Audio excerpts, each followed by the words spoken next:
welcome back to the Fortitude Fix. I hope you're well. My name is DaShanna, and in today's video, I am going to be sharing with you a postpartum update, but it's all about my journey with sickle cell. So in this video, I will be talking about the medications that I was on. I will be talking about what happened when I got to the hospital and during labor and delivery. I know I made a video back when I was 25 weeks pregnant, and that video was all about the meds I was taking, what my symptoms were, and if there were any sickle cell related updates to my pregnancy, and if there were any symptoms that I was experiencing due to sickle cell specifically. So I'll go ahead and link that video below and up here in the iCards. Okay, so first I want to start off with some background info. If you don't know who I am, or if this is the first video that you are watching from me, hello. Again, my name is DaShanna, and I have sickle cell disease, type SC hemoglobin, and my daughter is 3 months old and she has the sickle cell trait. If you don't know what sickle cell disease is, I suggest that you go and look it up. I'm all about advocacy, talking about it, explaining it to people. I don't want this video to be too long, but essentially it is the most common inherited blood disorder in the United States. And what that means in terms of our bodies is that not all of our red blood cells are circular or donut shaped like typical. Some of our blood cells are shaped like a banana instead, and so that's due to the lack of oxygen within them. They break down a lot quicker. This disease can cause a bunch of health complications. So essentially, some of those banana shaped cells can actually clump together. They become really sticky, and that makes it hard for blood to flow from one place to another. This can cause a lot of issues with those who may have sickle cell, but one is that's known as a sickle cell crisis, and that's just an extreme pain attack, and I can tell you from experience, it is not fun. I will go ahead and leave some links down below for you to learn more about sickle cell. And I will also link some videos that I've done in the past about sickle cell and what it is. So I found out I was pregnant literally about a year ago, and I gave birth to my daughter 3 months ago in September. As you all know, I am no longer pregnant, but sickle cell did come into play during my labor and delivery, as well as my postpartum experience. So in the last video that I referenced, where I talked about being pregnant with sickle cell and what medications I was taking, I noted that I was taking 3 different medications. I was on my prenatal vitamin. I was also on some folic acid, actually a lot of folic acid, and I started baby aspirin. Let's catch you all up. Since then, while pregnant, I was told to stop taking the baby aspirin at 36 weeks. So at 36 weeks, I no longer took the baby aspirin. I was all good. So from 8 to 36 weeks is when I took baby aspirin. Now, when I stopped the baby aspirin, it was recommended that I start iron. They're not related, but it just so happened to be in that same week.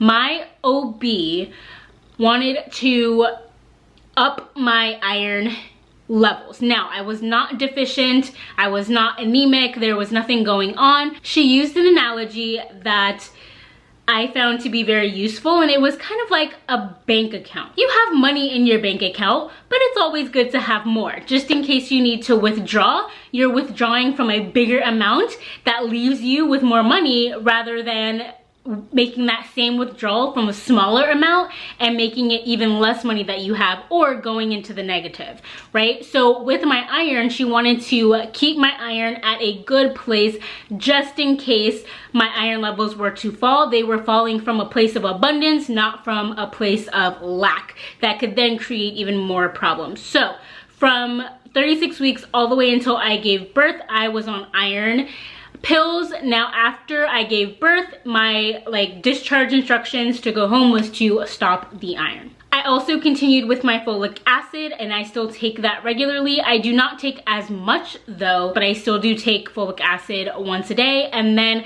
I also continue with my prenatal.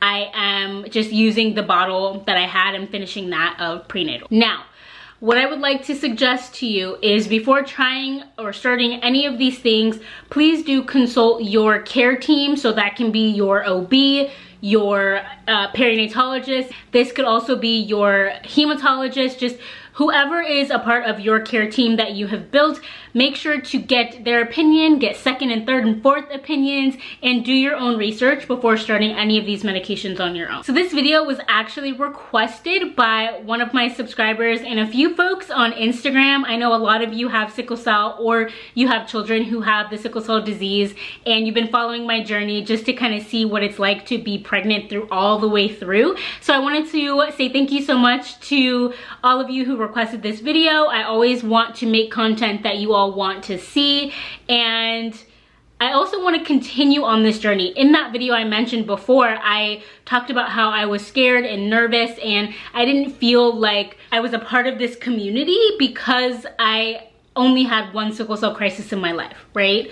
I had sickle cell type SC as opposed to SS, for example, and I just wanted to make sure that I didn't offend anyone. But you know what? This is my story, this is my journey, and if you are touched by it, if you can learn something by it, if you learn what sickle cell is just by watching this video, I have done my job. Thank you all so much for requesting this video. I'm super excited to get it out for you. I know the first question that a lot of people are going to want to know is if I had a sickle cell crisis at all during my pregnancy or at all during labor and delivery, and the answer is no. I did not have a sickle cell crisis at all while pregnant or during labor and delivery. What I will talk about now though is my labor and delivery experience. I have not made a birth story, like a full-on birth story, to go into depth about my labor and delivery, but I think I should and I will, but I wanted to get this video out there. In terms of my sickle cell, when I showed up in triage, everything was fine, no issues there with my sickle cell. When I left triage and went to the labor room, that is when a midwife came in, and I believe she saw me a little bit in triage, but I remember they had like a weird shift. So I saw two different folks in triage. One of them came back to me once I got settled in the labor room, and they said there were some notes in my chart that were very specific from my high-risk OB.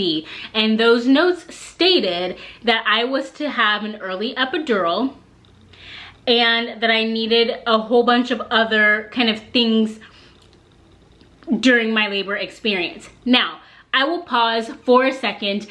I just about lost it with them because my goal was to not have an epidural, and to then be told that I have to have an epidural because I have sickle cell, like, yo, I was not happy about this.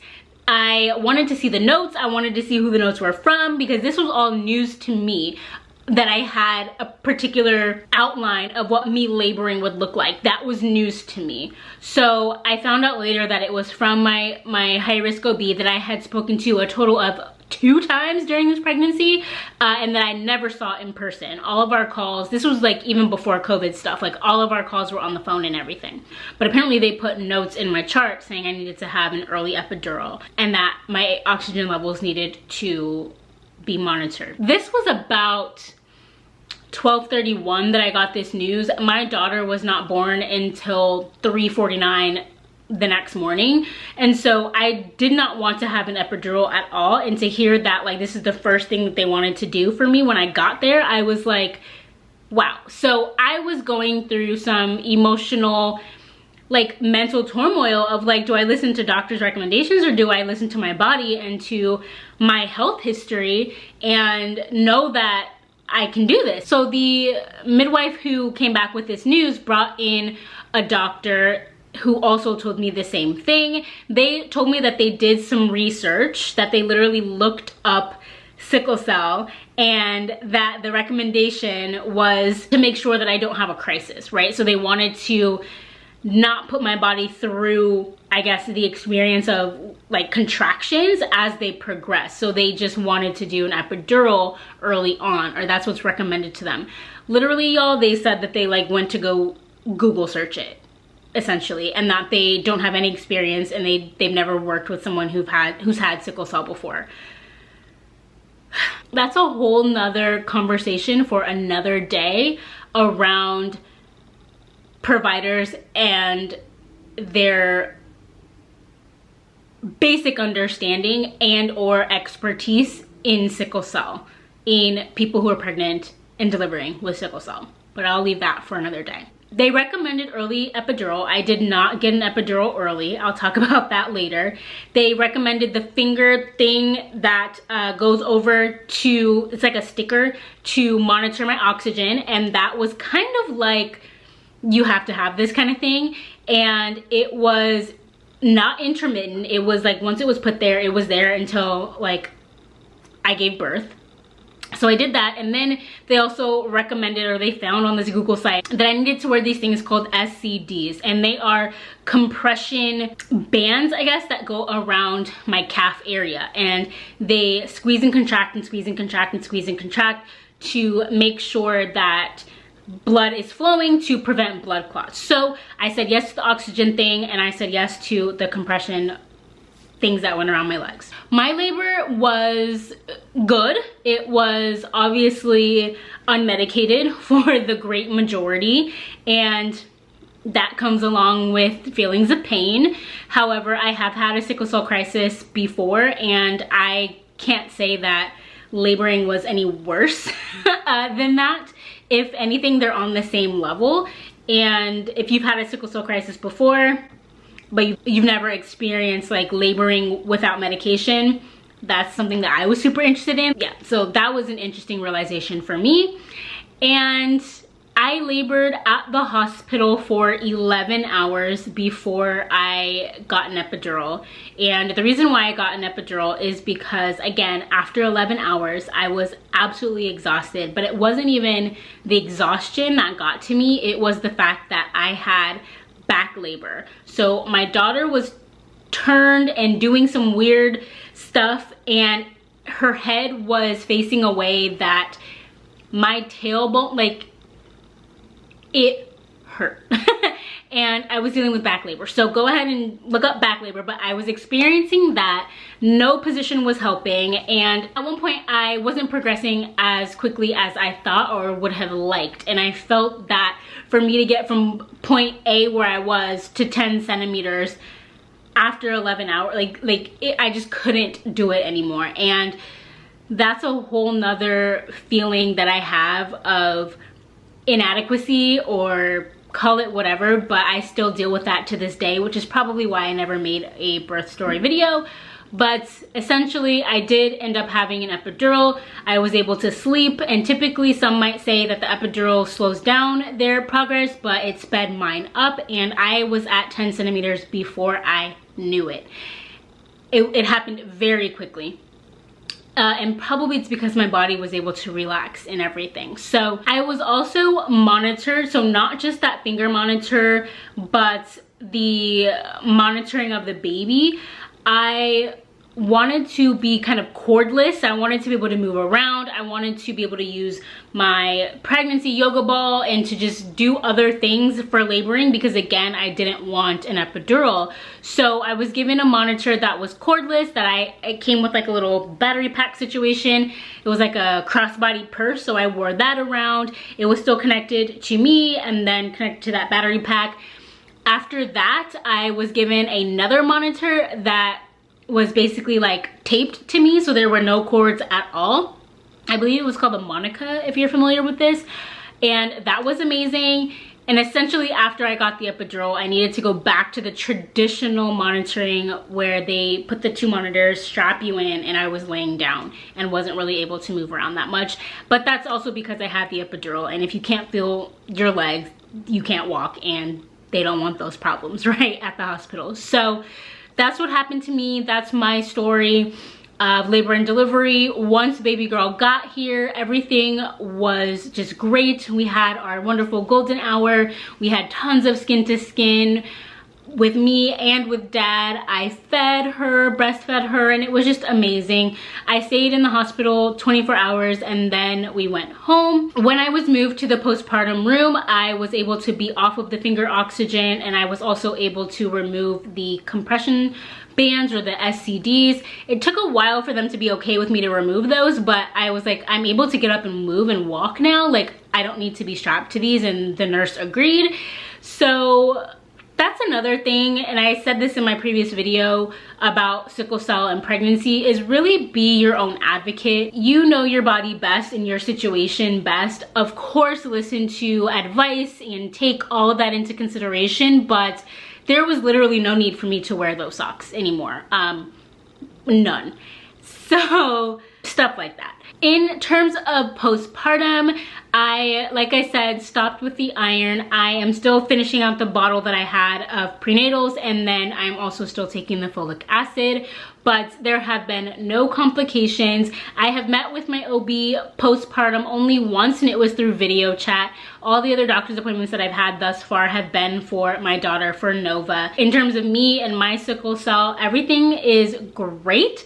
Granted, I haven't had my blood levels or anything checked since I was pregnant, but I feel great. There's been no other complications with sickle cell, but I wanted to share that labor and delivery piece with you all to continue sharing my journey and my story as it relates to sickle cell. So I hope that this video was helpful. I hope that this video was informative. Don't forget to check the description box for relevant links that might be of interest to you if you want to continue your learning as it relates to sickle cell disease. If you have any questions for me, if you want to see my full labor and delivery like birth story, please let me know in the comments below.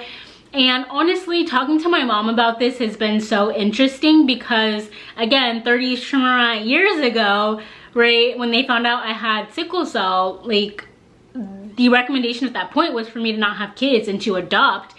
Now to me having my daughter and things going smoothly, it's been really, really cool to see. And I know my mom's mind is like blown. So if you're interested, I'm actually even thinking about doing a video where I interview her and what it was like parenting a child with sickle cell, because that's an experience that I won't have as my daughter has the trait. And then as I educate her, we can then figure out what this looks like then for generations to come. But if you yourself are a parent with a child with sickle cell, or you have sickle cell yourself and you're thinking about children, let me know if you're interested in that interview, because that's an aspect that I can't speak to, but she can. So let me know if you want to see that video. If you have any questions for her, leave it down below in the comments. I will definitely keep track of them and ask her in this interview that I'm thinking of doing.